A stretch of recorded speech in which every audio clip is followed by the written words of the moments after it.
Terima kasih Miss Devi. Bisa terdengar suara saya, Miss? Ya Pak, jelas sekali. Jelas, oke ya. Silakan. Oke.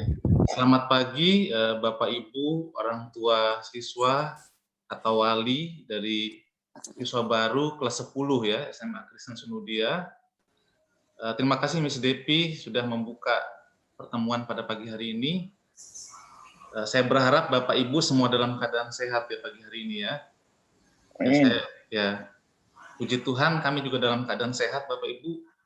Meskipun situasi pandemi saat ini masih fluktuatif Bapak Ibu, kadang naik level penyebarannya, kadang turun, tapi tidak mengurangi semangat kita untuk tetap membawa anak-anak kita maju di dalam pendidikan mereka, dan kita berharap mereka tidak akan ketinggalan Bapak Ibu di dalam mereka mempersiapkan diri mereka di sekolah dalam hal pelajaran mereka, meskipun di situasi pandemi yang masih tidak menentu saat ini. Ya. Kemudian pada pagi hari ini saya juga mengucapkan terima kasih atas kesediaan Bapak Ibu untuk meluangkan waktu, memenuhi undangan yang sudah kami sampaikan dalam rangka sosialisasi program SMA Kristen Sunudia untuk tahun pelajaran 2021-2022 ini nanti Bapak Ibu.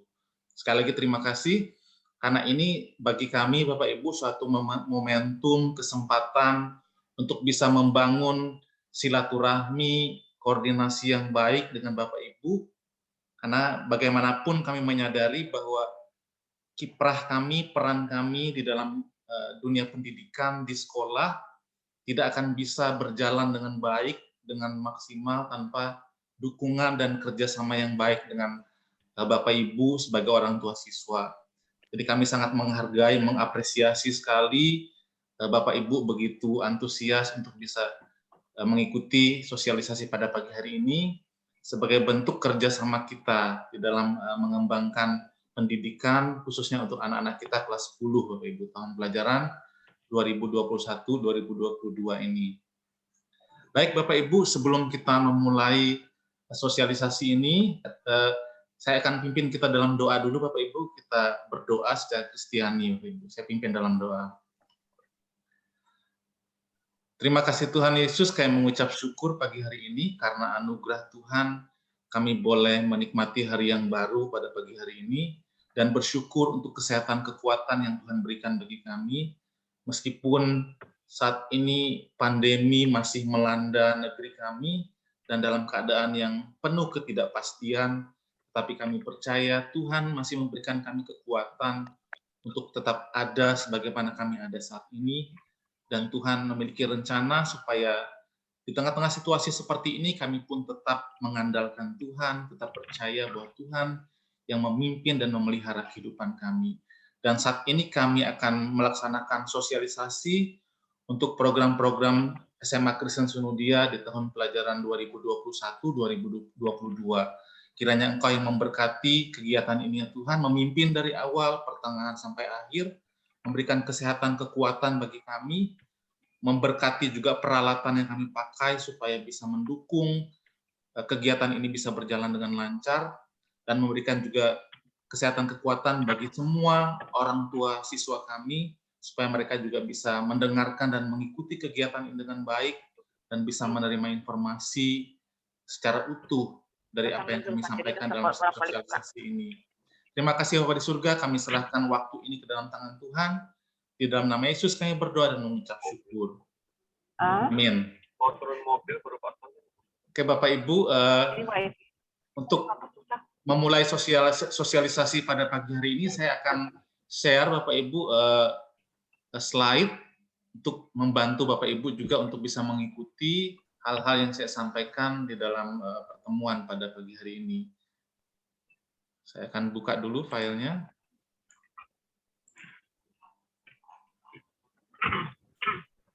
Sambil menunggu Pak Jun membuka file, Bapak Ibu saya ingatkan ya, tidak overlap dengan Pak Jun nanti. Mungkin kalau ada pertanyaan akan diberikan kesempatan oleh Pak Jun secara khusus. Terima kasih.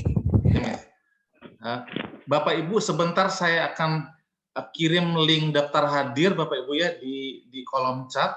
Minta tolong nanti Bapak Ibu sebelum berakhir nanti meeting kita bisa mengisi daftar hadir yang kami nanti lampirkan di kolom chat.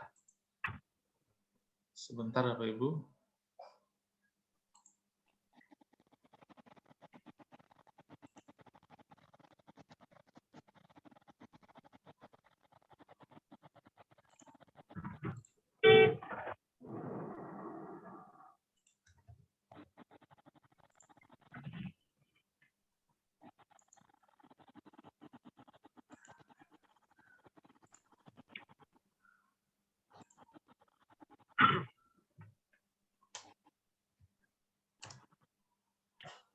Nanti silakan Bapak Ibu bisa langsung buka di kolom chat, di situ ada daftar hadir yang bisa Bapak Ibu isi nanti terkait pertemuan kita pada pagi hari ini.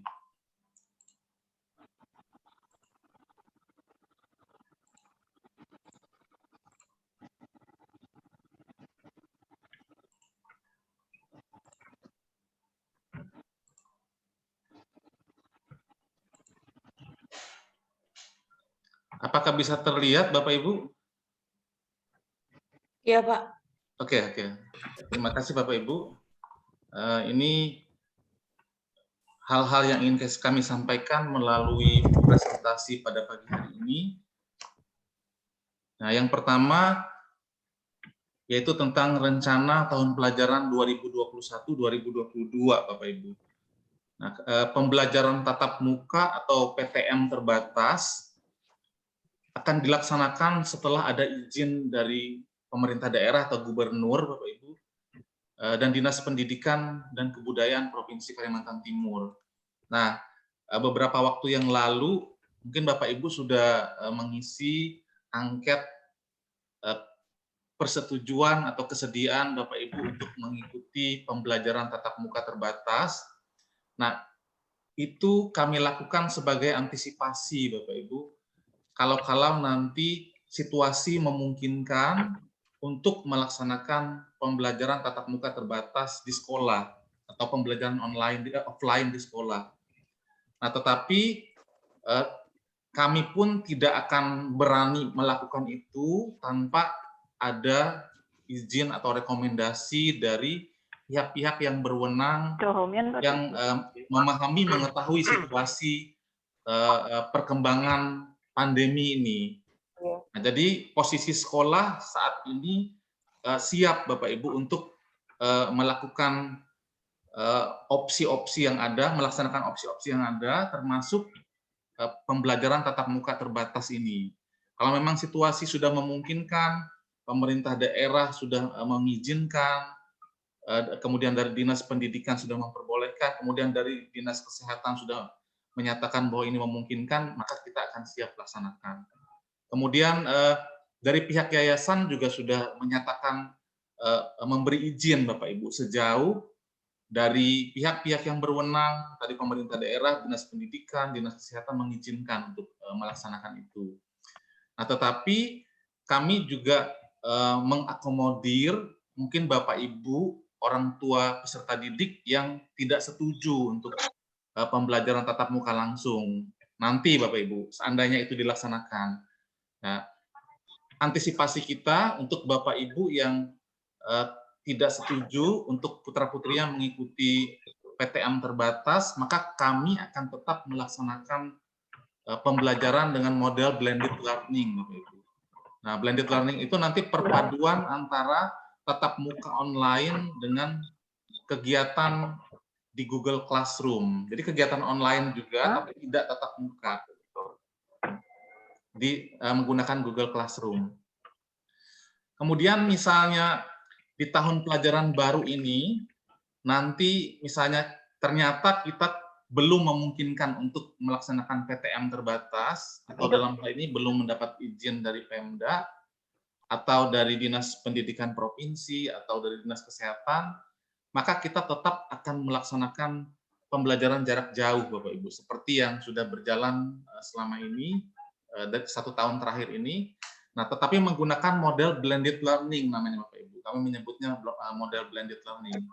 Nah, model blended learning itu perpaduan antara kegiatan sinkronus, Bapak Ibu. Sinkronus ini adalah tatap muka virtual dengan menggunakan virtual video conference, misalnya Google Meet atau Zoom juga bisa kita gunakan. Nah, kemudian setelah kegiatan sinkronus ini nanti ada kegiatan asinkronusnya. Kegiatan asinkronus ini masih online tetapi tidak tetap muka sifatnya Bapak Ibu. Hanya mereka mengakses media Google Classroom. Nanti di sana Bapak Ibu guru akan menempatkan materi pelajaran, ada penugasan dan lain sebagainya. Tetapi di pagi harinya tetap ada kegiatan sinkronus atau pertemuan tatap muka, baik menggunakan Meet maupun Zoom. Nah, itu yang perlu kami sampaikan.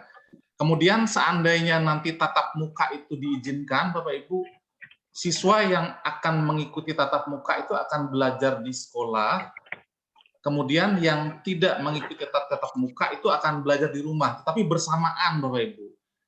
Nanti kami setting supaya siswa yang ada di rumah juga bisa mengikuti pembelajaran yang real time berlangsung di sekolah pagi hari sampai siang hari.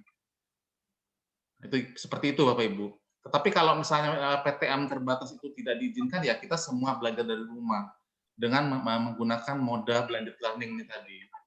Perpaduan antara sinkronus atau tatap muka virtual, menggunakan Meet maupun Zoom, kemudian dilanjutkan asinkronus nanti, pembelajaran melalui Google Classroom. Itu Bapak Ibu. Kemudian ini juga hanya sebagai antisipasi Bapak Ibu untuk mempersiapkan seandainya nanti di suatu waktu di tahun pelajaran 2021-2022 ini PTM terbatas itu sudah diperbolehkan, sudah dinyatakan oleh pemerintah daerah boleh dilaksanakan. Nah, ada hal-hal yang mungkin perlu kita perhatikan nanti Bapak Ibu. Nah, kenapa ini perlu dipersiapkan? Karena kita kan nanti tidak tahu, karena dari pemerintah pusat, dari kementerian itu sebetulnya sudah mewajibkan di tahun pelajaran 2021-2022 ini sudah boleh membuka sekolah tatap muka terbatas, secara terbatas. Nah, tetapi itu dikembalikan lagi ke pemerintah daerah, Bapak Ibu. Apakah pemerintah daerah melihat situasi nanti di daerah masing-masing itu memungkinkan untuk melaksanakan pertemuan tatap muka terbatas, tentu dengan standar yang ketat, dengan pengawasan yang ketat. Nah, untuk antisipasi ini, Bapak Ibu, karena kan kami sebagai pihak sekolah juga tidak tahu ini nanti kapan kira-kira PTM terbatas ini bisa dilaksanakan. Bisa saja di bulan Agustus, bisa saja di bulan September, Oktober, November, Desember, atau Januari tahun depan, kita nggak tahu. Tergantung nanti seperti apa kebijakan dari pemerintah daerah maupun dinas pendidikan provinsi. Karena kan kalau dari pusat kan sudah mewajibkan bahwa di tahun pelajaran 2021-2022 nanti sudah wajib harus melaksanakan PTM terbatas. Hanya waktunya saja menyesuaikan dengan kondisi daerah. Nah, untuk antisipasi itu, kami merasa perlu juga menyampaikan kepada orang tua, kira-kira seperti apa nanti PTM terbatas dijalankan. Mohon maaf Bapak Ibu, barangkali supaya tidak mengganggu bisa di-mute dulu suaranya yang mungkin bisa terdengar di Bapak Ibu orang tua yang lain. Boleh minta tolong di-mute ya Bapak Ibu. Nah, jadi kami perlu mensosialisasikan juga kepada Bapak Ibu hal-hal yang perlu kita perhatikan seandainya nanti pertemuan tatap muka terbatas itu dilaksanakan. Entah kapan waktunya kan kita melihat nanti situasinya. Tergantung rekomendasi dari pihak-pihak yang berwenang tentunya. Yang pertama, Bapak Ibu, tentu menerapkan protokol kesehatan siswa dan protokol kesehatan guru dan tenaga kependidikan. Jadi ada protokol kesehatan yang juga umum kita tahu di luar. Nah, protokol itu juga yang akan harus kita terapkan Bapak Ibu nanti di sekolah, baik dari sisi siswa maupun dari sisi guru dan tenaga kependidikan yang ada di sekolah. Nah, kemudian ya di antaranya menggunakan masker, cuci tangan, kemudian jaga jarak. Nah, itu juga standar yang kita ikuti Bapak Ibu. Termasuk kalau misalnya kondisi kesehatan lagi tidak baik atau tidak fit, maka tidak boleh ada di sekolah. Jadi harus tetap standby di rumah Bapak Ibu. Itu hal-hal seperti itu akan kita terapkan di sekolah, termasuk juga melakukan tes suhu badan, itu juga pemeriksaan suhu badan itu juga kita lakukan. Kemudian juga kami juga di angket yang lalu juga mendata siswa yang memiliki penyakit bawaan yang kira-kira berbahaya untuk situasi pandemi saat ini. Nah, anak-anak yang mungkin ada penyakit bawaan yang berbahaya itu Bapak Ibu kita sarankan untuk kalau misalnya ada PTM terbatas untuk tidak perlu PTM terbatas, tapi tetap belajar dari rumah, mengikuti pembelajaran dari rumah secara online. Kemudian yang berikutnya, sekolah sudah menyiapkan sarana prasarana, Bapak Ibu, karena memang kita dalam posisi standby saat ini.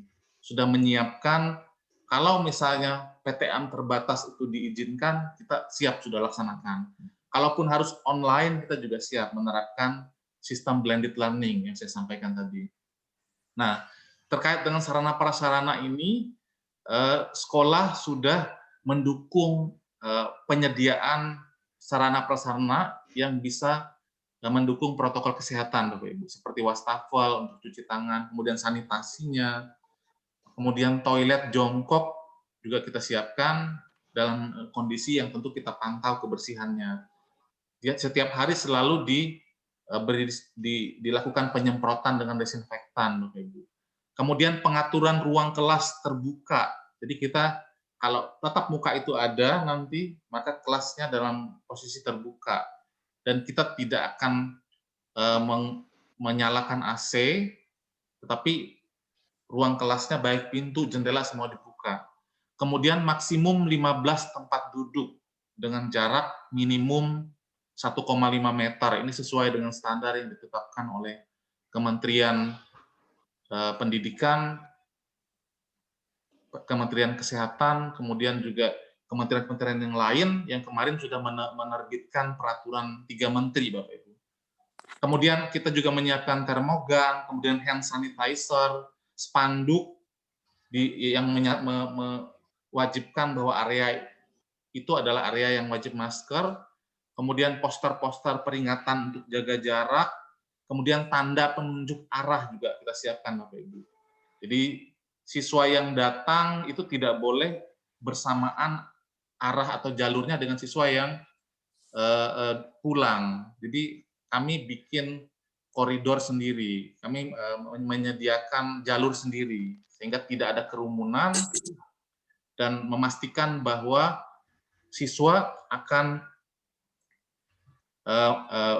mengikuti standar protokol kesehatan yang ada untuk jaga jarak. Ya.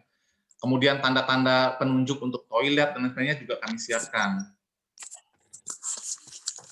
Kemudian berikutnya sekolah juga menyiapkan tim Satgas COVID, Bapak Ibu, yang terdiri dari unsur guru, tenaga kependidikan, bekerja sama dengan Puskesmas Kecamatan Samarinda Kota.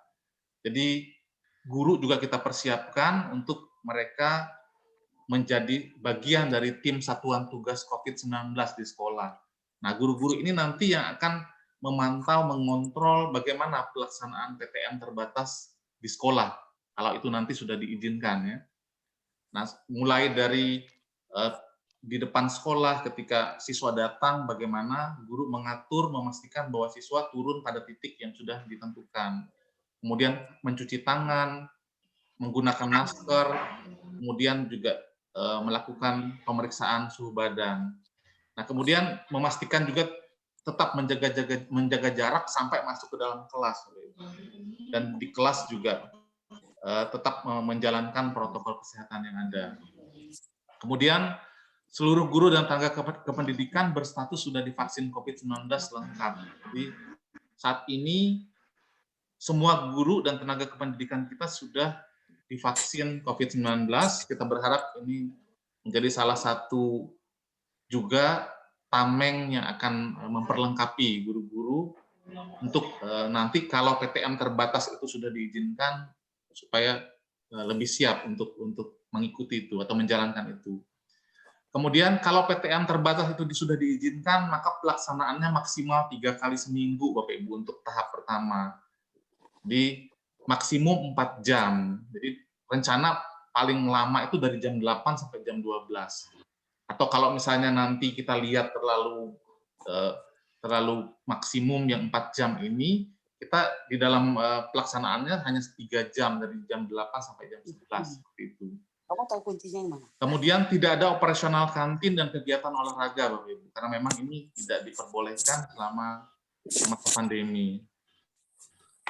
Kemudian sekolah sudah menyiapkan data siswa yang orang tuanya setuju mengikuti PTM terbatas berdasar hasil angket. Nah, Bukan, kembalikan nanti. beberapa waktu yang lalu kami sudah menyebarkan angket kepada Bapak Ibu, dan dari angket itu kami menghitung akumulasi datanya itu ada 44% dari seluruh orang tua siswa yang setuju untuk mengikuti PTM terbatas, 144 siswa, Bapak Ibu.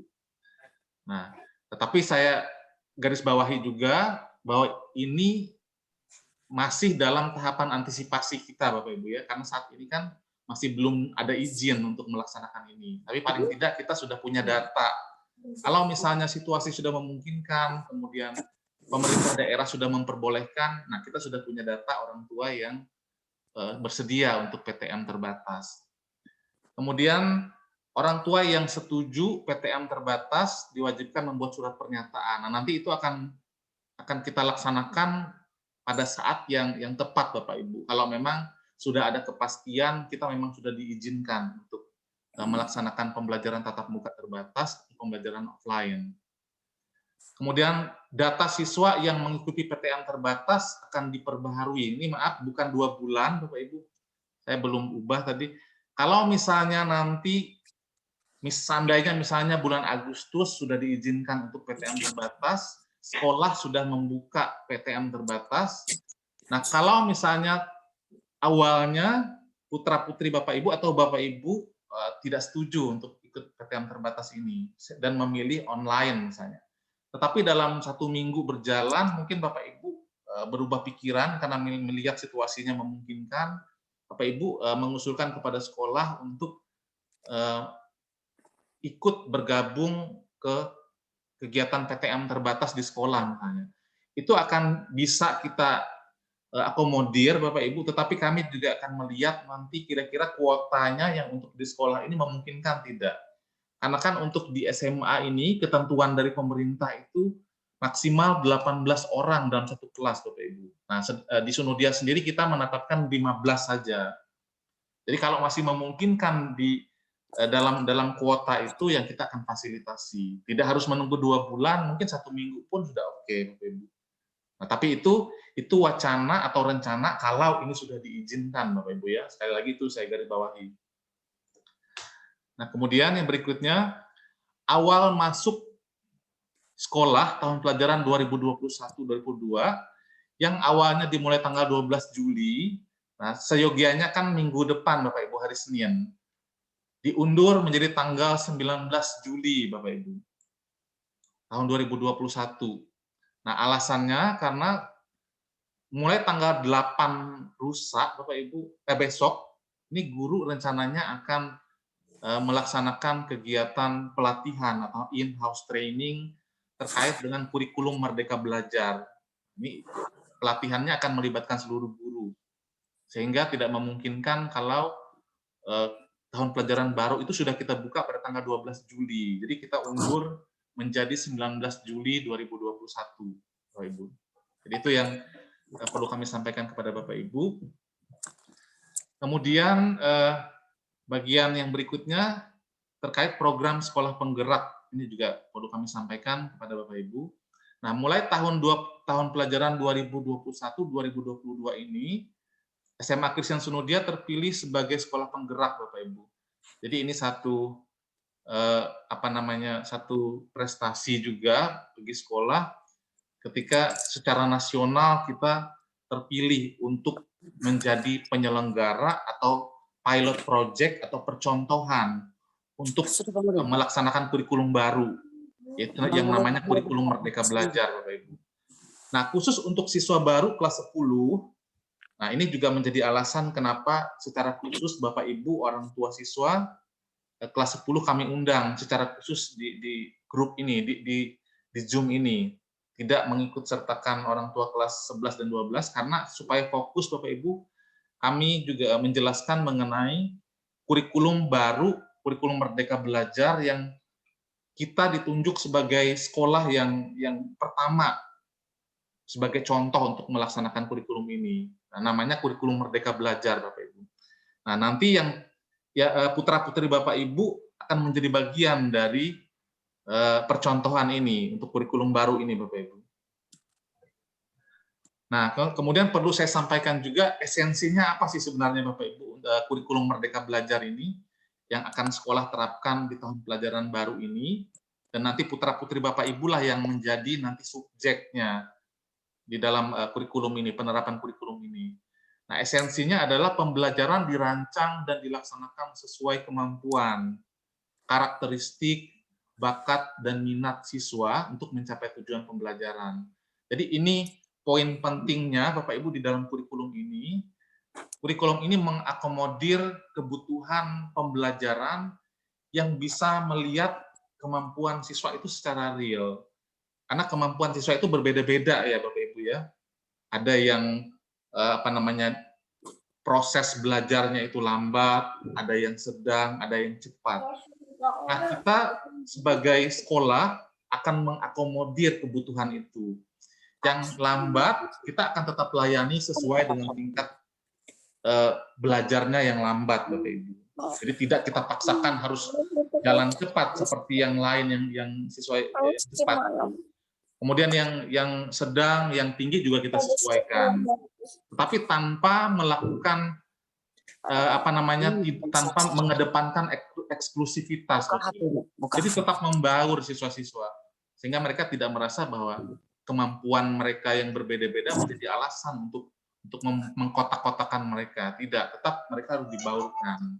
Ya, hanya saja perlakuan guru di dalam mendampingi mereka yang disesuaikan dengan kemampuan siswa ini. Kemudian karakteristik belajarnya itu juga akan jadi pertimbangan kita, Bapak Ibu. Ada mungkin siswa yang karakteristik belajarnya mereka lebih suka audio, ada yang suka visual, ada yang audio visual, ada yang kinestetik dan lain sebagainya. Kita fasilitasi di dalam pembelajaran di kurikulum ini. Kemudian juga kita melihat bakat dan minat siswa, Bapak Ibu. Nah, jadi kita mengarahkan mereka itu dengan melihat juga bakat dan minat mereka. Sehingga kita berharap bahwa melalui pembelajaran di sekolah, bakat dan minat mereka itu bisa diasah, dikembangkan. Ya, tentu dengan pendekatan yang disesuaikan nanti dengan kesiapan sekolah, guru, dan sarana prasarana yang ada di sekolah. Kemudian berikutnya, pembelajaran dilaksanakan dalam bentuk pembelajaran reguler, tatap muka kelas, dan kegiatan proyek. Jadi ada hal yang mungkin perlu penekanan juga Bapak Ibu di dalam kurikulum yang baru ini, yaitu ada pembelajaran reguler dan kegiatan proyek. Jadi ada dua kegiatan utama ini Bapak Ibu. Kegiatan reguler itu ya pembelajaran di kelas Bapak Ibu, yang nanti orientasinya adalah untuk meningkatkan kompetensi siswa. Tetapi ada juga kegiatan proyek Bapak Ibu. Kegiatan proyek itu kegiatan di luar kelas yang nanti merupakan kolaborasi antar mata pelajaran. Nah, tetapi ada tema-temanya nanti Bapak Ibu. Ada tema-tema yang harus mereka kerjakan, harus mereka laksanakan di dalam proyek itu. Nah, proyek ini adalah kegiatan kolaborasi, jadi kelompok. Karena mereka juga dilatih untuk punya kemampuan berkolaborasi. Nah, tetapi di kegiatan proyek ini juga mereka diarahkan untuk mencapai tujuannya, yaitu profil pelajar Pancasila, Bapak Ibu. Profil pelajar Pancasila itu ada indikator-indikatornya, diantaranya beriman, bertakwa kepada Tuhan Yang Maha Esa, kemudian mandiri, kemudian bernalar kritis, kemudian mereka juga berwawasan global, kemudian Sudah isi. Mereka juga bisa mengikuti perkembangan Bapak Ibu di dalam proses belajar itu, maupun ketika mereka nanti akan menyelesaikan studi di sekolah. Jadi mereka bisa berkiprah di masyarakat, bisa berkiprah di perguruan tinggi dengan baik, dengan sebaik-baiknya, dengan apa yang sudah mereka dapat selama pembelajaran di sekolah. Kemudian khusus kelas 10 tahun pelajaran 2021-2022 ini, nah penjurusan itu belum final Bapak Ibu. Nah kemarin kan ketika proses PPDB kita sudah mengarahkan mereka di IPA maupun IPS Bapak Ibu. Nah tetapi kita diberi semacam kelonggaran di kurikulum baru ini yang akan kita laksanakan tahun ini, bahwa itu tidak bersifat final untuk anak-anak kita yang kelas 10 ini. Mereka masih dimungkinkan untuk, kalau memang nanti ternyata mereka lebih memilih di IPS, atau ternyata setelah berjalan 1 tahun ini mereka lebih cocok di IPA, itu masih dibuka. Jadi ada kelonggaran.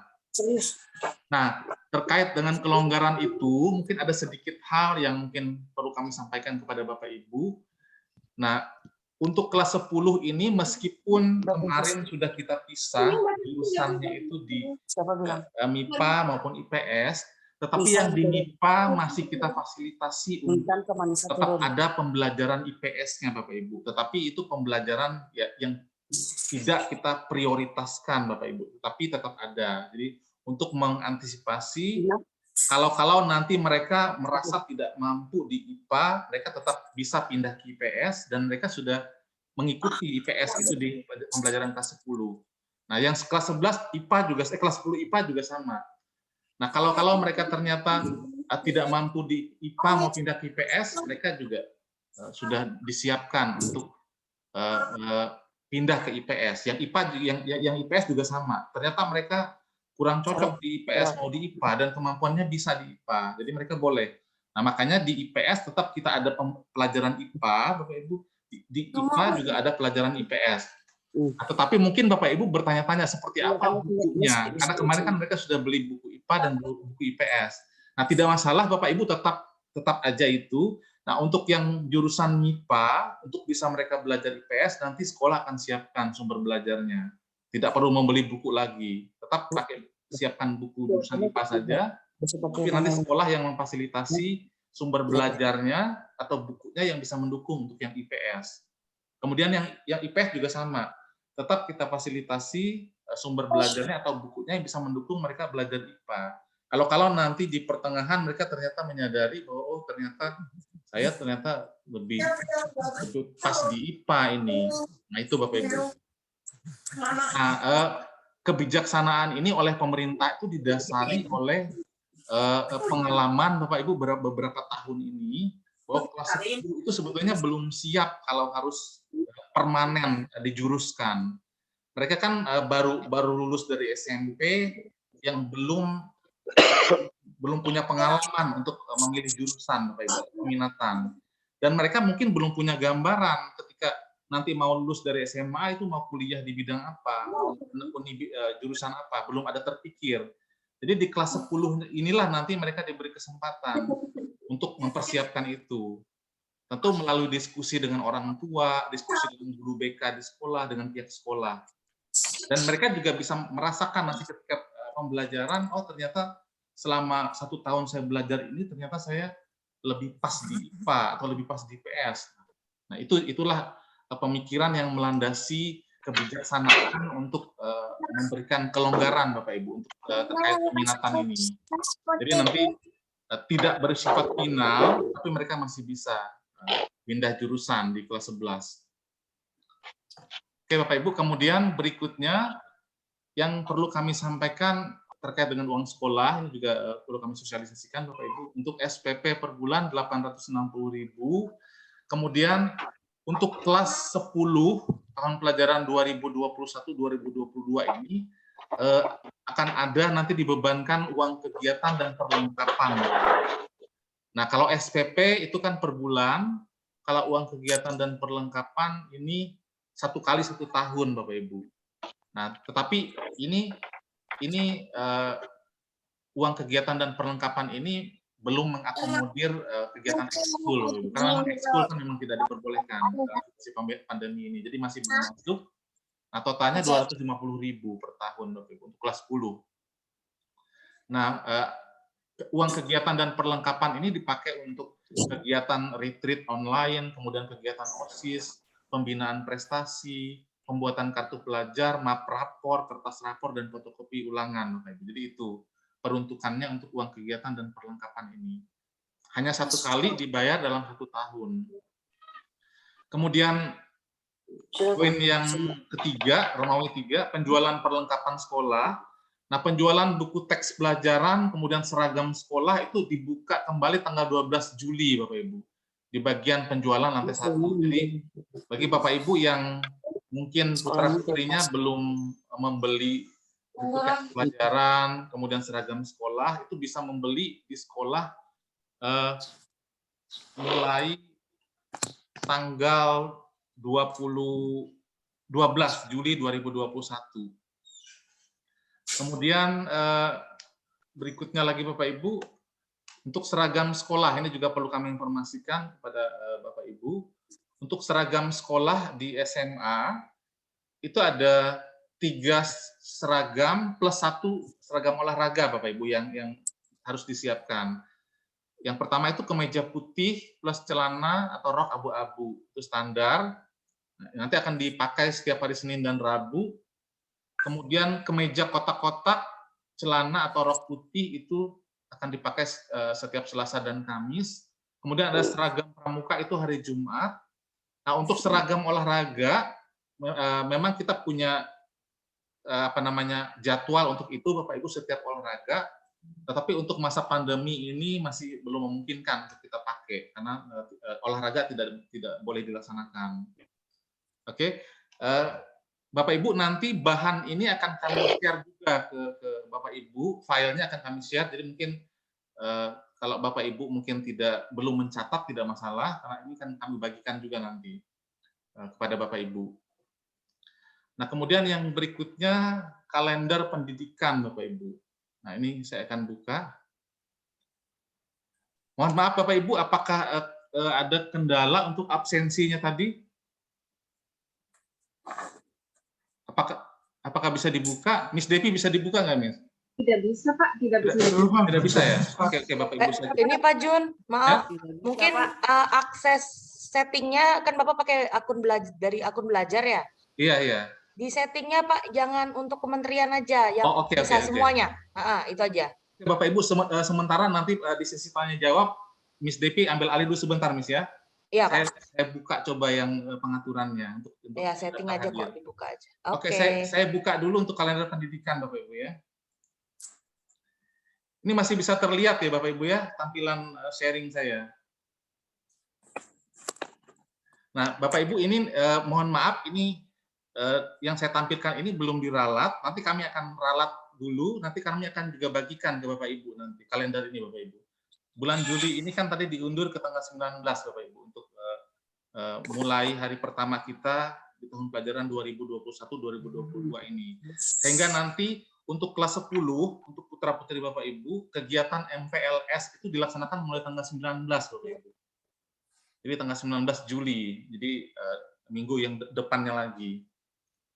Nah, ini nanti gambaran kita Bapak Ibu untuk 1 semester ini. Nanti kalender ini akan kita bagikan ke semua orang tua siswa kelas 10 ini. Nah, kemudian mungkin sedikit saya tambahkan Bapak Ibu, nanti khusus untuk kelas 10 ini karena kita menerapkan kurikulum baru, kemungkinan nanti kita akan menyampaikan laporan perkembangan belajar itu setiap 1 bulan Bapak Ibu. Jadi 1 bulan sekali kita akan update perkembangan belajar mereka seperti apa, supaya Bapak Ibu juga tahu dalam 1 bulan ini seperti apa perkembangan belajar seperti Bapak Ibu. Dan ini juga jadi masukan bagi guru juga, bagi sekolah Bapak Ibu. Kalau misalnya dalam satu kali penilaian formatif atau assessment formatif, apa kira-kira yang hasil dari yang siswa progres siswa. Nah, itu jadi masukan bagi guru kalau misalnya ternyata pencapaiannya itu kurang atau rendah, berarti guru bisa introspeksi di situ Bapak Ibu. Jadi setiap bulan itu bisa introspeksi nanti di mana hal-hal yang kurang yang mungkin harus dibenahi baik oleh guru, oleh sekolah maupun oleh siswa juga dan orang tua mungkin yang membantu memfasilitasi di rumah.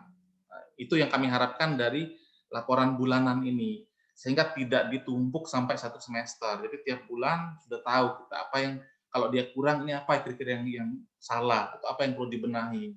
Baik dari proses pembelajarannya di sekolah, baik dari sisi pelayanan di sekolah maupun dari kesiapan siswa dari rumah. Oke, itu Bapak Ibu yang kami sampaikan terkait dengan pelaporan perkembangan belajar mereka yang akan kita laksanakan mulai tahun pelajaran ini 2021-2022 ini. Oke, mungkin itu Bapak Ibu gambaran umum mengenai rencana yang akan dilaksanakan untuk tahun pelajaran 2021-2022 untuk putra-putri Bapak Ibu kelas 10. Mungkin setelah ini saya beri kesempatan Bapak Ibu mungkin ada hal-hal yang mau ditanyakan atau mungkin perlu disampaikan atau saran yang ingin disampaikan ke sekolah, kami beri kesempatan. Mungkin Miss Depi ambil alih dulu Miss ya. Baik, Pak Junedi, terima kasih untuk buka-nya dulu. penjabarannya. Jadi tadi juga ada beberapa orang tua menyampaikan mengenai absen, jadi mungkin kendala ke teknis saja ya. Baik Bapak Ibu, dipersilakan untuk question and answer session saya sudah dibuka. Apabila ada hal-hal yang masih kurang jelas atau mungkin tadi terlewat sedang ke toilet atau bagaimana, atau sedang mengambil sesuatu sehingga tidak bisa terlalu fokus, bisa mungkin ditanyakan, saya akan rangkum, nanti bisa Pak Jun bantu Iya Bu, ya. Jadi Pak Jun bisa saya lanjutkan, Pak Jun bisa rangkum dan sampaikan. Saya mau buka formnya dulu Miss ya. Ya Pak, silakan. Ya, oke.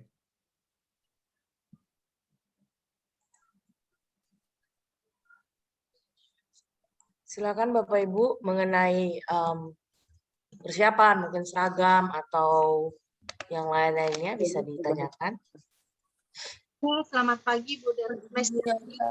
Iya, selamat pagi Ibu. Saya murid dari Yurika. Iya. Ya, mengenai sistem pembelajaran yang akan direncanakan untuk tatap muka nanti. Iya Bu. Kalau kita lihat kan sekarang penularannya ini masih, ya. Kemungkinan Satgas dan tim dari sekolah harus memikirkan, karena sekarang kan pemerintah pun sudah menyarankan untuk sirkulasi udara yang bagus untuk di ruangan tertutup. Dipikir karena memikirkan udara di ruang sekolah itu kan menggunakan AC. Iya Bu. Ya, nah berarti sirkulasi udara di ruangan kelas itu juga harus menjadi pertimbangan pada saat nanti tatap muka. Itu poin yang pertama, Miss Jati. Iya, itu yang masukan dari kami. Kemudian mobilitas. Mobilitas guru, pekerja, staf sekolah sampai ke security, ke cleaning service, itu yang jadi concern kami. Karena apa? Kita nggak tahu setelah mereka pulang sekolah, setelah mereka kerja, mereka bagaimana aktivitas di luarnya. Itu juga harus menjadi pertimbangan dari sekolah untuk lebih mendisiplinkan. Karena varian-varian sekarang ini penularannya masih kita tidak benar-benar kita tidak tahu penularan yang begitu cepat, sehingga ini yang harus menjadi concern kita. Itu Miss Jati. Iya. Ya. Jadi itu saya harapkan menjadi concern sekolah untuk keamanan kita bersama, Miss Jati. Ya. Ada lagi Bu? Hanya itu aja sementara dari saya, Miss Jati. Terima kasih. Iya, Ibu luar biasa ya, kepedulian yang sama-sama menjaga sebenarnya dari kami juga, dan juga saya yakin Bapak Ibu di rumah juga prokesnya sangat ketat, bukan cuman karena memang melihat daripada sekarang berita setiap hari, update berita mengenai penularan ini cukup, namun kami dari sekolah sendiri juga seperti sudah disampaikan oleh Pak Jun tadi, menyiapkan segala macam strategi, menurut saya strategi atau ketentuan mengenai apabila nanti akan dilaksanakan PTM terbatas tadi, dan kita selalu berharap tidak ada hal-hal buruk ke depannya, tetap didukung dengan doa juga, dan pasti dari Satgas juga memperhatikan untuk yang tadi seperti Ibu bilang, kondisi kelas dan lain sebagainya. Tadi Pak Ji juga sampaikan bahwa ruangan tidak akan dalam keadaan tertutup, AC tidak akan menyalakan AC, dan pintu jendela akan dibuka dengan selebar-lebarnya, dengan tanda kutip, apa sih bahasanya? Sekapasitas daripada jendela pintu tersebut, dan juga prokes juga akan tetap dijalankan dan dengan segala macam prosedur yang sudah dipersiapkan oleh sekolah. Mungkin Pak Jun mungkin mau menambahkan? Oke, Miss, mungkin saya informasikan dulu ke Bapak Ibu orang tua siswa, itu daftar hadir sudah di resetting, bisa dicoba lagi sambil kita sesi tanya jawab ini. Oke, tadi apa yang disampaikan tadi oleh Ibu Rio Fongla itu sangat penting sekali. Kita mengapresiasi itu, Bu. Terima kasih sudah mengingatkan hal itu, dan kami juga sama sependapat dengan Ibu, dengan orang tua siswa juga. Ya, secara kapasitas kami sebagai penyelenggara pendidikan di sekolah, kami juga sebetulnya takut dengan situasi ini ya Pak Ibu. Ya, tapi ya pertimbangan-pertimbangan terkait dengan lost learning, ketinggalan siswa, dengan kebijakan pemerintah itu juga kita akomodir. Nah, tetapi sekali lagi seperti saya sampaikan tadi, kita juga tidak gegabah untuk mengambil langkah-langkah ini. Karena kan sekolah juga melihat dan harus ada rekomendasi dulu dari pihak-pihak yang berwenang, dari kepala daerah, dari dinas pendidikan, dari unsur-unsur kesehatan yang berwenang di level kota maupun provinsi. Nah, kemudian meskipun dari pusat itu mewajibkan bahwa tahun 2021-2022 ini wajib buka tatap muka terbatas dengan tentu standar kesehatan yang ketat, tapi tetap kan kita harus melihat, sekolah akan melihat perkembangan di daerah seperti apa. Apakah, saya rasa sih pemerintah daerah, dinas pendidikan itu juga tidak akan gegabah. Kalau melihat situasi daerah tidak memungkinkan seperti saat ini, saya rasa ya akan kecil kemungkinan bisa dilaksanakan. Tetapi posisi kami di sekolah tetap prepare, tetap menyiapkan. Kalau itu memang harus kita laksanakan dan bisa dijalankan, ya kita sudah siap seperti itu. Data orang tua yang setuju kita sudah siap. Data siswa yang mungkin punya penyakit bawaan yang rentan juga kita sudah data seperti itu. Sarana prasarana, kemudian protokol kesehatan, kemudian SOP bagaimana tatap muka itu juga sudah kita siapkan sedemikian rupa untuk betul-betul memaksimalkan keamanan dan meminimalkan kemungkinan buruk. Tapi sekali lagi kita tidak bergerak sendiri seperti itu. Kita juga tentu melihat perkembangan situasi, izin dari pemerintah daerah dan dinas pendidikan yang seperti saya sampaikan tadi.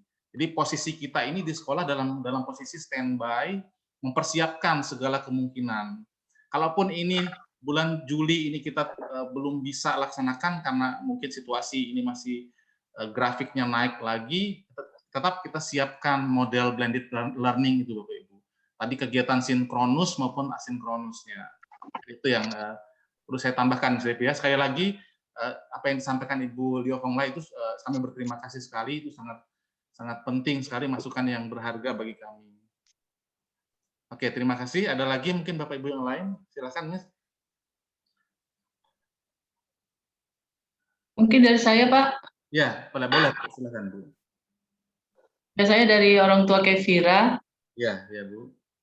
Saya mau bertanya untuk tadi yang Bapak jelaskan kan mengenai PTM itu kan mungkin 4 kali 45 menit per hari ya Pak ya? Ya, betul.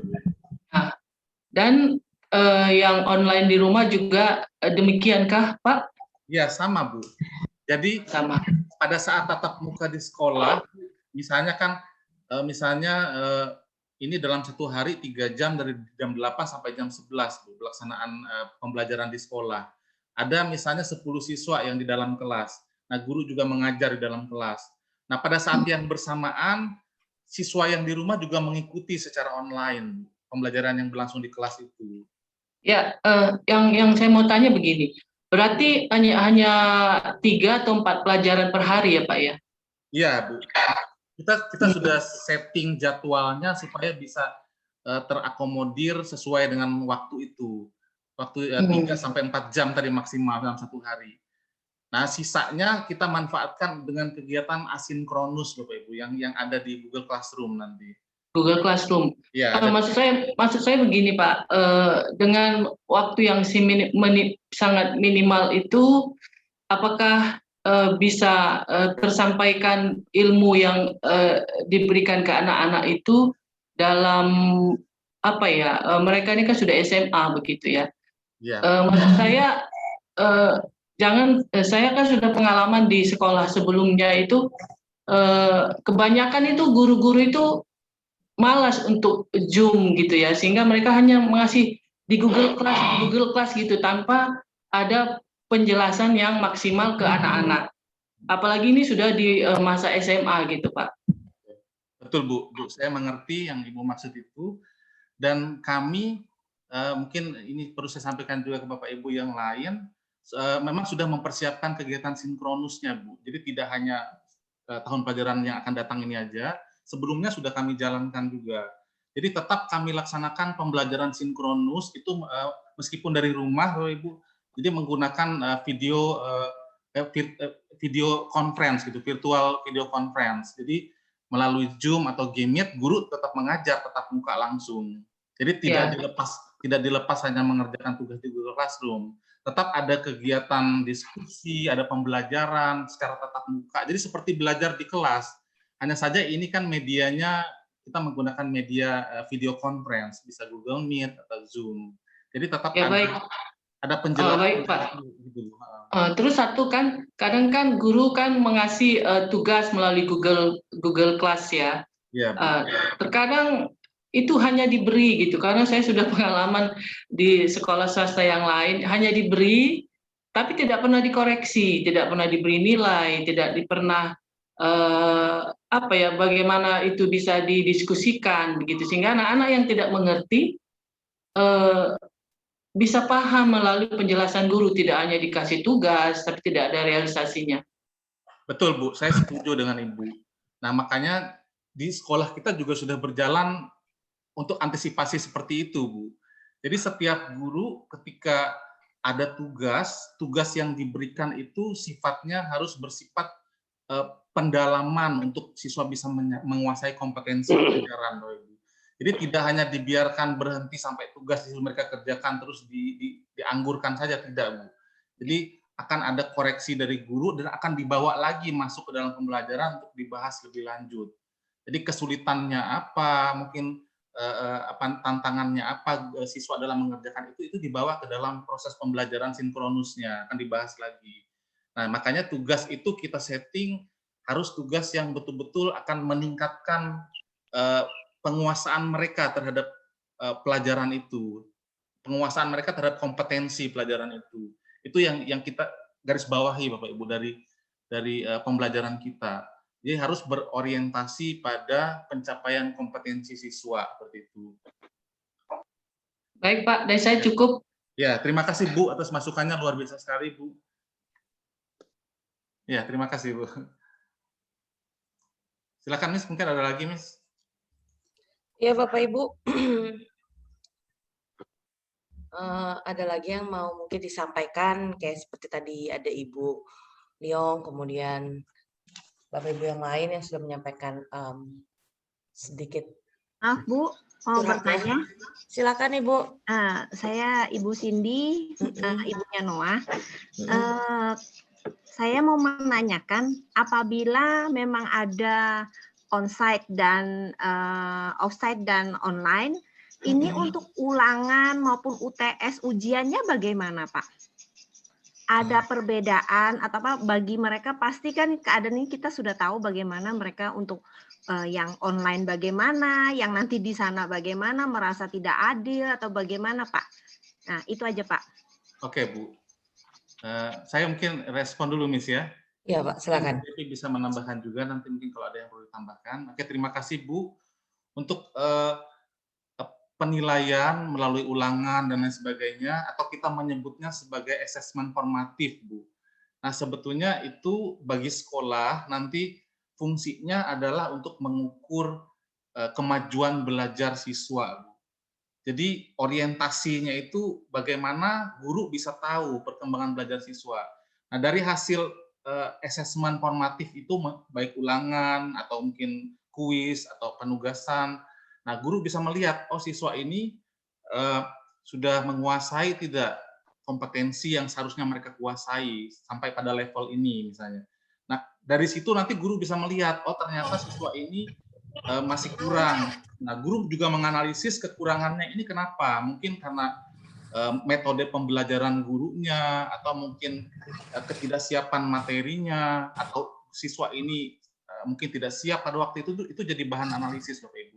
Nah, tetapi untuk bagaimana prosesnya, itu sebisa mungkin sudah kita pastikan bahwa itu yang diuji itu adalah yang memang layak untuk kita uji di dalam ulangan harian atau di dalam penugasan misalnya, dan itu memang sudah dipelajari dan dipastikan oleh gurunya itu sudah diterima dengan baik oleh seluruh siswa. Kalaupun ada yang kurang, nah itu kan jadi semacam masukan bagi gurunya untuk memperbaiki lagi. Jadi tidak untuk menjudge bahwa siswa ini kurang, siswa ini lebih bagus daripada ini, tidak, Bapak Ibu. Ini betul-betul untuk mengukur kemajuan belajar anak itu. Kalaupun ada yang kurang ya kita perlu arahnya ke situ. Jadi kita sudah mulai membuka paradigma bahwa pembelajaran atau pendidikan itu tidak berfokus pada hanya nilai saja, Bapak Ibu. Tidak hanya mengejar nilai bagaimana bisa ikut ulangan bisa dapat nilai, bukan. Tetapi bagaimana siswa itu kompetensinya bisa meningkat. Nah, kompetensi itu bisa dari segi pengetahuannya, bisa dari keterampilannya, bisa juga dari sikapnya atau karakternya. Yang tadi karakternya mungkin belum mandiri, sekarang lebih mandiri, lebih disiplin, lebih bertanggung jawab, dan lain sebagainya.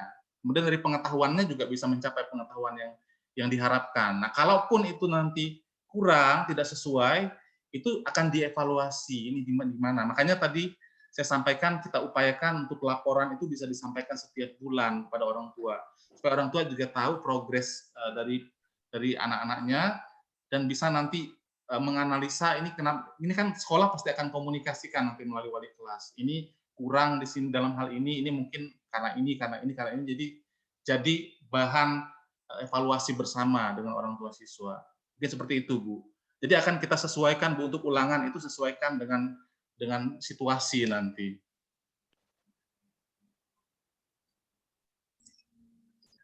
Oke, bisa diterima ya, Bu ya, maksud saya. Oke, terima kasih, Bu. Pak, tanya Pak, untuk pemindahan dari IPS mau ke IPA atau IPA punya mau ke IPS itu berapa lama, Pak? Oh iya, tadi saya sudah sampaikan, Bu, bahwa karena kita terpilih sebagai pilot project sekolah penggerak, nah pemerintah sekarang memberikan kelonggaran untuk yang kelas 10 sekarang. Jadi selama kelas 10 ini, mungkin mereka kemarin kan sudah prepare untuk IPA ya Bu ya. Ternyata di kelas 10 ini setelah sampai akhir tahun, mereka ternyata merasa lebih cocok di IPS, nggak bisa pindah ke IPS. Bu. Makanya tadi saya sampaikan, kita fasilitasi yang IPA itu masih kita beri materi IPS, ada pelajaran IPS-nya juga. Supaya mereka kalau pindah nanti di kelas 11 ke jurusan IPS, mereka tidak ketinggalan dasarnya di kelas 10. Seperti itu, Bapak Ibu. Nah, tapi untuk masalah buku kan mereka kan Bapak Ibu kan tidak membeli buku yang IPS ya untuk di IPA ya. Nah, itu nanti tanggung jawab sekolah, nanti guru yang akan memfasilitasi materinya, bukunya supaya mereka tetap bisa belajar mata pelajaran IPS itu. Seperti Berarti itu. dalam 1 tahun itu ya, Pak? 1 tahun, Bu, masih bisa, Bu. Jadi kita ada kelonggaran ya. Jadi tidak usah khawatir ternyata misalnya setelah 1 tahun ini berjalan, wah ternyata anaknya misalnya merasa tidak mampu di IPA, lebih merasa cocok ke IPS, masih bisa, Bu. Nanti di kelas 11 baru betul-betul permanen. Oke, Bisa dipahami ya Bu ya? Iya, iya. Oke. Oke. Ya Bapak Ibu, siapa ada lagi yang mau mungkin walaupun nanti sebenarnya setelah ini nanti kan Bapak Ibu ada masuk ke grup-grup dengan pendamping kelas. Jadi guru-guru pendamping kelas nanti mungkin bisa bertanya lagi. Namun apabila lebih baik kan sometimes lebih dijawab secara langsung lebih nyaman gitu kan.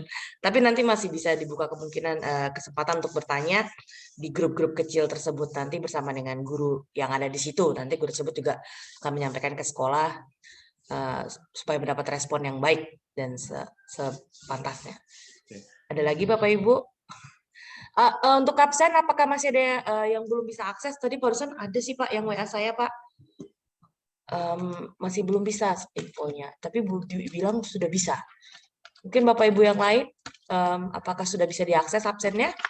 Udah bisa. Oke. Bisa, Bu. Oh, oke. Terima kasih atas responnya. Miss, saya sedikit menambahkan mungkin Miss. Iya Pak, silakan. Mengenai MPLS tadi. Jadi MPLS itu atau pengenalan lingkungan sekolah itu nanti rencananya kita setting online Bapak Ibu. Karena mengingat situasi ini kan masih belum memungkinkan untuk itu. Jadi online intinya dari kegiatan PLS atau pengenalan lingkungan sekolah itu nanti kita ingin mengenalkan sekolah Bapak Ibu, lingkungan sekolah, sistem belajar di sekolah supaya mereka nanti ketika masuk di tahun pelajaran baru sudah mulai pembelajaran, mereka sudah memahami hal-hal yang mereka harus pahami. Bagaimana sistem pembelajarannya dan lain sebagainya. Jadi itu yang mau kita persiapkan, termasuk nanti model pembelajaran yang akan diterapkan di SMA seperti apa. Karena ini kan sedikit berbeda mungkin dengan di SMP, karena sudah ada mata pelajaran yang sifatnya spesifik atau khusus di SMA. Nah, mungkin itu Bapak Ibu. Jadi nanti rencananya tanggal 19 kita laksanakan secara online. Nah, untuk teknisnya nanti akan kita sampaikan pengumuman-pengumuman melalui grup dengan siswa Bapak Ibu. Jadi nanti ada guru-guru pendamping yang akan kita siapkan untuk bergabung atau membuat grup dengan siswa kelas 10. Mungkin dalam beberapa hari ini. Supaya nanti informasi-informasi atau update informasi yang perlu kami sampaikan untuk kelas 10 terkait PLS ini bisa diterima dengan baik oleh siswa. Kemudian juga akan kita komunikasikan juga dengan grup dengan orang tua siswa kelas 10. Seperti itu Bapak Ibu. Silakan Miss, atau ada lagi dari orang tua siswa? Ya, silakan Bapak Ibu. Mumpung kita bisa silaturahmi bertemu bersama di sini, temu jumpa. Mau bertanya? Iya, silakan. Dari Steven, orang tuanya Felicia. Baik, Bapak. Saya mungkin terlewat dengar atau sudah dibicarakan atau belum.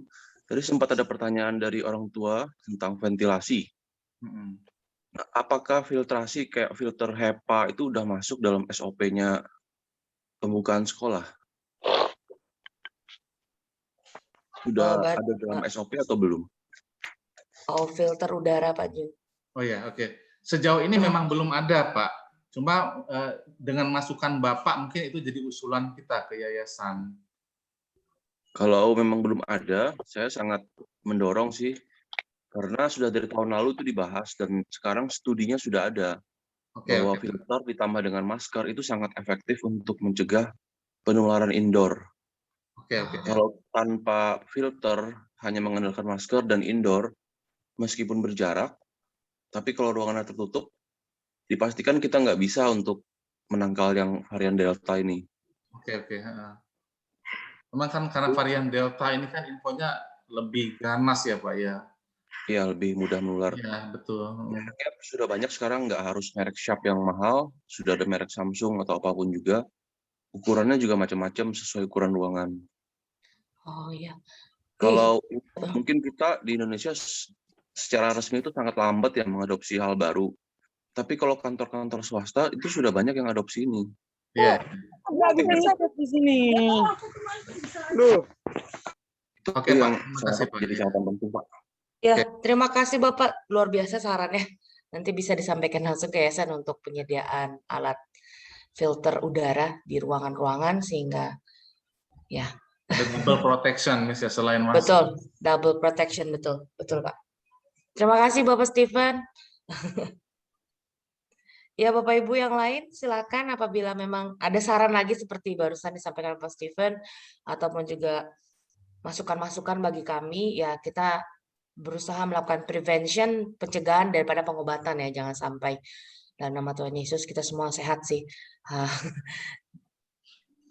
Ada lagi?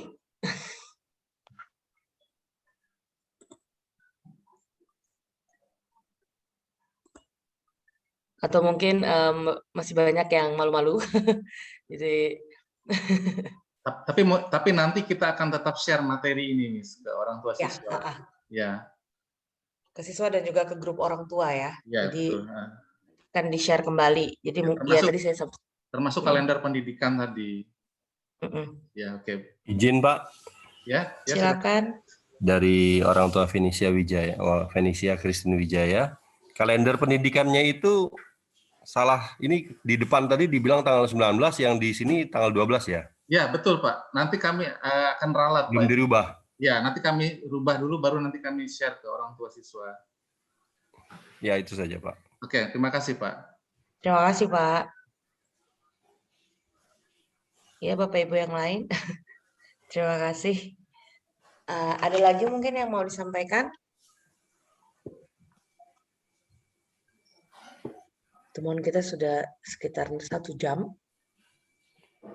Semoga tidak bosan ya. Tadi banyak sekali yang disampaikan oleh Pak Jun ya. Ya, Pak Jun, silakan. Kalau tidak ada, saya rasa boleh ditutup, kita close aja, Miss. Nanti lebih lanjut mungkin orang tua masih bisa bertanya lagi di baik, Pak Jun. Guru pendampingnya. Siap. Oke, Bapak Ibu, dikarenakan mungkin masih diformulasi pertanyaannya, nanti bisa disampaikan secara langsung di grup kecil tadi yang sudah saya sampaikan. Oleh karena itu, selesainya penyampaian dari Pak Jun mengenai persiapan pembelajaran kita di semester depan atau di tahun ajaran yang baru ini, dan juga mengenai hal-hal lain yang boleh telah disampaikan beliau maupun juga diskusi kita tadi di sesi tanya jawab, baik itu masukan maupun pertanyaan dari Bapak Ibu. Maka di saat ini, di jam ini akan saya tutup kegiatan kita di pagi hari ini. Namun sebelumnya seperti awal tadi kita mengawali hal yang baik dengan doa dan akan kita tutup kembali dengan doa. Oke, saya minta kesediaan Pak Jun lagi untuk kita dalam doa penutup di pagi hari ini. Silakan Pak Jun. Oke, mari Bapak Ibu kita tutup kegiatannya dengan doa. Namun sebelumnya saya ingatkan kembali Bapak Ibu untuk informasi ini nanti akan tetap kami share ke Bapak Ibu, termasuk juga revisi dari kalender pendidikan tadi. Itu saja Bapak Ibu. Kita tutup pertemuan dengan doa. Saya akan pimpin kita berdoa sekali lagi secara Kristiani. Bapak Ibu, kita berdoa. Terima kasih Tuhan, kami bersyukur untuk kesempatan kami sudah menyelesaikan sosialisasi rencana kegiatan kami di tahun pelajaran 2021-2022 untuk kelas 10. Kiranya Tuhan memberkati apa yang sudah kami bicarakan, dan kami mohon juga Tuhan yang memberkati semua orang tua siswa supaya mereka bisa memahami informasi yang sudah disampaikan dan boleh bersama-sama melaksanakan ini untuk keberhasilan pendidikan anak-anak kami, khususnya kelas 10 tahun pelajaran 2021-2022 ini. Tuhan beri kekuatan kepada kami, kesehatan dalam menghadapi situasi pandemi saat ini, dan tetap diberikan kekuatan untuk bisa tetap sehat, untuk bisa melanjutkan segala aktivitas kami, namun tetap kami juga waspada, tetap menerapkan protokol kesehatan, tetap memperhatikan kesehatan putra-putri kami. Terima kasih Bapak di surga, Kamu memberkati apa yang sudah kami bicarakan, supaya mendatangkan kebaikan bagi kemajuan pelayanan pendidikan di SMA Kristen Sunudia. Dan semuanya kami lakukan untuk memuliakan nama Tuhan. Terima kasih Bapak di surga, kami mengucap syukur dan kami berterima kasih atas pimpinan dan penyertaan Tuhan. Dalam nama Yesus kami berdoa dan mengucap syukur. Amin. Amin. Terima kasih Pak Jirin untuk kita dalam doa. Bapak Ibu yang masih berkendala dalam mengisi absen nanti akan diupdate lagi. Bisa japri ke Bu Dwi atau ke saya bagi yang punya nomor saya, ataupun karena Pak Jun barusan info masih ada yang belum bisa akses absen ya Pak. Nanti kita update melalui Bu Dwi, Bu. Yes. Baik. Terima kasih. Terima kasih Bapak Ibu semua atas kesediaannya dan untuk hadir di acara kita di pagi hari ini. Seperti doa tadi Pak Jun telah sampaikan bahwa kita selalu berharap bahwa kita semua dalam keadaan sehat dan kita harus yakin Tuhan Yesus pasti melindungi kita. Seperti disampaikan juga oleh tadi Bapak Iman bahwa bukan hanya berat, namun kita berusaha untuk terus menjaga kita, prokes dan lain sebagainya. Terima kasih Bapak Ibu, selamat pagi. Sampai bertemu kembali di lain kesempatan. Pak Junaidi juga luar biasa tadi penyampaiannya. Terima kasih. Dan silakan Bapak Ibu boleh meninggalkan Zoom meeting ini. Nanti ya, informasi selanjutnya atau ada update informasi akan disampaikan secara langsung oleh Bu Dwi ataupun di grup kelas tadi. Terima kasih Bapak Ibu, sampai jumpa kembali. Tuhan Yesus berkati. Terima kasih, Pak Jun. Terima kasih, Tuhan berkati semua. Terima Baik, kasih, Tuhan berkati. Tuhan berkati semua. Berkati. Sehat selalu. Amin. Amin.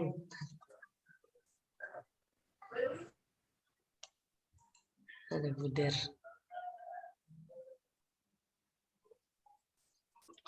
Pak Jun masih share screen ya? Siap.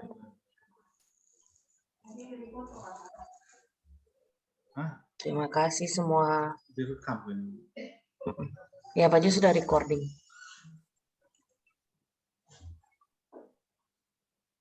Saya tutup ya, Miss ya.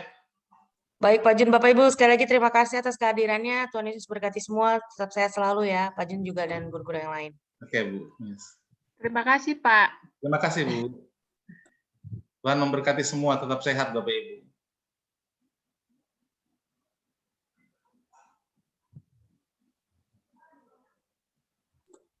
Bisa di close ya, Pak. Ya, ya. Yap.